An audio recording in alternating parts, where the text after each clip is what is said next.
السلام علیکم۔ SN Islamic history میں خوش آمدید۔ بسم اللہ الرحمن الرحیم۔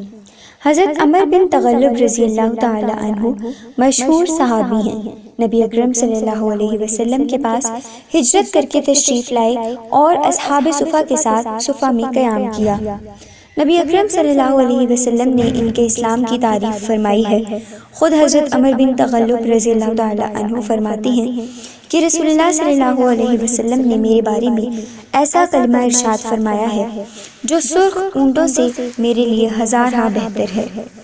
ایک دن نبی اکرم صلی اللہ علیہ وسلم اصحاب صفہ میں تشریف لائے۔ آپ کے پاس مال لایا گیا۔ آپ نے کچھ لوگوں کو مال سے نوازا اور کچھ لوگوں کو محروم رکھا۔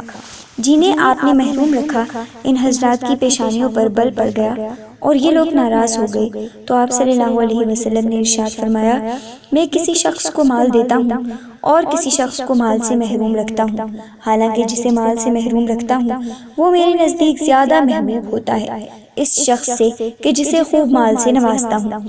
میں ان لوگوں کو دیتا ہوں جن لوگوں کے دلوں میں بے صبری اور حرص محسوس کرتا ہوں۔ بعض لوگوں کے دلوں میں اللہ تعالیٰ نے استغنا و بے نیازی اور خیر و بھلائی پیدا کر رکھی ہے، اس کے بھروسے پر چھوڑ دیتا ہوں اور کچھ نہیں دیتا۔ ایسے عمدہ لوگوں میں عمر بن تغلب رضی اللہ تعالی عنہ بھی ہے۔ حضرت عمر بن تغلب رضی اللہ تعالی عنہ نے اپنے بارے میں یہ فرمانے آلے سن کر فرمایا، رسول اللہ صلی اللہ علیہ وسلم نے میرے بارے میں ایسا جملہ ارشاد فرمایا ہے کہ اس کے بدلے لال اونٹ مجھ کو ملے تو بھی اتنی خوشی نہ ہوتی۔ بعد میں حضرت عمر بن تغلب رضی اللہ تعالی عنہ نے بصرہ میں سکونت اختیار کر لی تھی، اسی وجہ سے بصری بھی کہے جاتے ہیں، اور وہیں آپ کا درس حدیث ہوا کرتا تھا۔ آپ کی تمام روایت کردہ احادیث حضرت حسن بصری رحمۃ اللہ علیہ بھی بیان کرتے نظر آتے ہیں۔